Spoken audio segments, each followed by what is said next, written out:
যে হযরত ইব্রাহিম আলাইহিস সালাম দোয়া করেছেন, দোয়া কিন্তু কবুল হয়েছে নাকি হয়নি? দোয়া কবুল হয়েছে সঙ্গে সঙ্গে নাকি শত শত বছর পর ফলাফল এসেছে? শত শত বছর পর। কথা বুঝতেছেন? শত শত বছর পর। কিন্তু আফসোস আমাদের সমাজে যখন আমরা হাত তুলি, আমাদের হাত তোলার ভিতরেও তো ভুল আছে। এরপরে হাত তুলতে অনেকে কি শর্ত এখানেও তো ভুল আছে, বাদ দিলাম। এরপরে যখন মোনাজাত করি, মোনাজাতের পরই আমরা ফলাফলের জন্য মারামারি শুরু করে দিই, আছে না? বাস্তবায়ন অনেকেই তো বলে আরে হুজুর এই দোয়া করলো, বারবার এই দোয়া করে কবুল হয় না। আরে বন্ধু, ইব্রাহিম আলাইহিস সালামের দোয়া যদি শত শত বছর পরে বাস্তবায়ন হয়, আমি আপনি দোয়া করলাম আর সাথে সাথে ফলাফল পাওয়ার জন্য এত কি?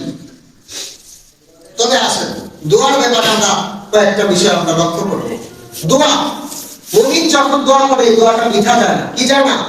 মিথ্যা যায় না। দোয়ার ফলাফল তিন ভাবে আসে। কোন জায়গায় আবার কি বলা হয়েছে, তবে মৌলিক হলো তিন ভাবে।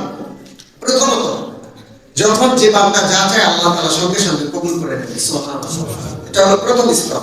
দ্বিতীয় স্তর হলো আল্লাহ তাআলা সেই দোয়াটাকে কবুল করে নেন, কিন্তু ফলাফলটা তখন দেয় না যখন বান্দার প্রয়োজন তখন দিয়ে দেন, সুবহানাল্লাহ।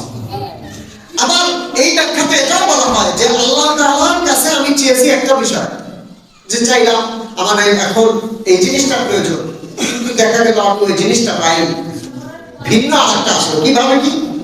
দেখেন, রাস্তা দিয়ে ট্রাক চলে, ট্রাকে একটা অ্যাক্সিডেন্ট হয়েছে, ট্রাক অ্যাক্সিডেন্টে একজন মারা গেছে।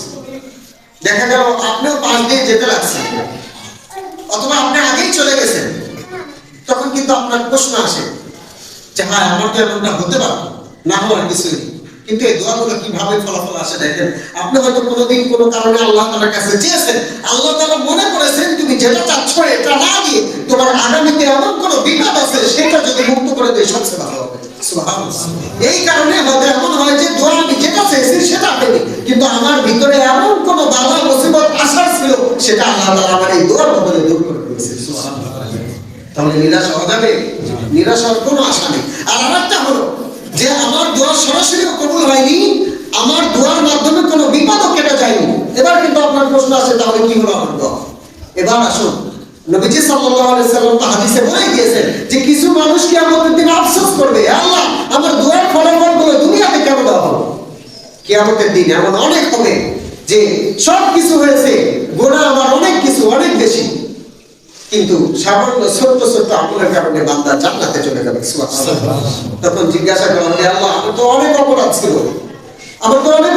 আমি কিভাবে জান্নাতে যাই? তখন এরকম আসবে, অমুক দিন দোয়া করেছিলে, চোখের পানি ফেলে ফেলে দোয়া করেছিলে, আর বলেছিলে আল্লাহ আমার এই জিনিসটা দরকার, আর আমি মনে করেছিলাম তোমাকে ওটা দেবো না, এটা না দিলেও তুমি চলতে পারবা, কিন্তু কিয়ামতের দিন যখন আটকে যাবে ওই সময় নাজাতের জন্য তোমার এই দোয়াটাকে আমি কবুল করে নিই, সুবহানাল্লাহ।